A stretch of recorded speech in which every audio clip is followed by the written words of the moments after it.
की सबसे बड़ी लाइफलाइन पर आज संकट के बादल मंडरा रहे हैं। जिस समुद्री रास्ते से पूरी दुनिया की अर्थव्यवस्था की रफ्तार तय होती है, आज वहां से युद्ध के सायरन गूंज रहे हैं। हम बात कर रहे हैं स्ट्रेट ऑफ हॉर्मुज की। ईरान की रेवोल्यूशनरी गार्ड कॉर्प्स IRGC ने एक ऐसा ऐलान किया है जिसने ग्लोबल मार्केट में हड़कंप मचा दिया है। ईरान ने साफ कर दिया है कि अमेरिका, इजराइल और उनके यूरोपीय सहयोगियों के जहाजों के लिए ये रास्ता अब पूरी तरह बंद है। चेतावनी सीधी और खौफनाक है।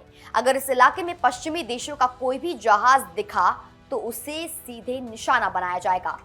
हॉर्मुज स्ट्रेट फारस की खाड़ी का वो इकलौता दरवाजा है जिसके बिना दुनिया के समुद्री तेल व्यापार का लगभग 20% हिस्सा ठप पड़ सकता है। ये रास्ता कितना अहम है, इसका अंदाजा आप इस बात से लगाइए कि 1980 के दशक में जब ईरान और इराक के बीच भीषण युद्ध चल रहा था, तब भी व्यापारी जहाजों की आवाजाही पूरी तरह नहीं रुकी थी। लेकिन आज इतिहास में पहली बार ऐसा हुआ है कि इस व्यस्ततम समुद्री रास्ते पर सन्नाटा पसर गया है। जी हाँ, बात की जाए मरीन ट्रैफिक की तो उसके लाइव डेटा के मुताबिक दर्जनों तेल टैंकर और मालवाहक जहाज बीच समुद्र में लंगर डाल रहे हैं, क्योंकि किसी भी ईरान की मिसाइलों का सामना करने की उनकी हिम्मत नहीं है। ईरान ने इस तनाव के बीच एक बहुत बड़ी कूटनीतिक चाल चली है। जहां एक तरफ उसने अमेरिका और यूरोप के लिए रास्ते बंद किए हैं, वहीं दूसरी ओर चीन के झंडे वाले जहाजों को गुजरने की हरी झंडी दे दी है।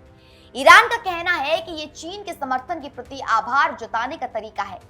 इसका सीधा मतलब ये है कि आने वाले दिनों में दुनिया दो गुटों में बढ़ सकती है, जहां ऊर्जा की सप्लाई सिर्फ दोस्त देशों तक सीमित रहेगी। इससे वैश्विक स्तर पर तेल की राजनीति और भी पेचीदा हो गई है। इस संकट को देखते हुए अमेरिका ने अपनी रणनीति बदल दी है। अमेरिकी ट्रेजरी सचिव स्कॉट बेसेंट ने हाल ही में एक बड़ी घोषणा की है। उन्होंने बताया है कि राष्ट्रपति ट्रंप की नीतियों की वजह से अमेरिका में तेल और गैस का उत्पादन अब तक के सबसे ऊंचे स्तर पर पहुंच गया है। बाजार में तेल की कमी ना हो, इसके लिए अमेरिका ने एक बड़ा फैसला लिया है। अमेरिकी ट्रेजरी विभाग ने भारतीय रिफाइनरियों को 30 दिनों की एक विशेष छूट, एक वेवर दिया है, जिसके तहत भारतीय कंपनियां उस रूसी तेल को खरीद सकेंगी जो वर्तमान में समुद्र में फंसा हुआ है। अमेरिका ने स्पष्ट किया है कि भारत उनका एक अनिवार्य और भरोसेमंद साथी है। ये एक तरीके का जो गैप है उसे फिल करेगा, अस्थायी उपाय है, ताकि ईरान द्वारा पैदा किए गए दबाव को कम किया जा सके और दुनिया में तेल की जो सप्लाई है वो ऐसे ही बनी रहे। अमेरिका को ये भी उम्मीद है कि आने वाले समय में भारत उनसे तेल की खरीदारी को बढ़ाएगा। जी हाँ, अगर आपको याद हो तो भारत और यूएस के बीच एक ट्रेड डील हुई थी कुछ ही समय पहले, जहां पर अमेरिका के राष्ट्रपति डोनाल्ड ट्रंप ने ये बताया था कि हमने एक बहुत अच्छी डील भारत के साथ की है, लेकिन अब इंडिया रशिया से ऑयल नहीं खरीदेगा। बट अभी हमें क्या देखने को मिल रहा है कि 30 दिन का वेवर डोनाल्ड ट्रंप ने, अमेरिका ने भारत को दिया है, एक छूट दी है जहां पर हमारा देश, हमारा भारत वो रशियन ऑयल खरीद सकता है जो कि समुद्र में इस वक्त फंसा हुआ है। अब बात की जाए रक्षा विशेषज्ञों का ये मानना है कि अगर ये रास्ता लंबे समय तक बंद रहा तो ये वैश्विक सप्लाई चेन के लिए किसी बड़ी आपदा से कम नहीं होगा। बंदर अब्बास जैसे प्रमुख बंदरगाहों के पास जहाजों की कतारें लंबी होती जा रही है। हर बीतता घंटा दुनिया की अर्थव्यवस्था को अरबों डॉलर का नुकसान पहुंचा रहा है।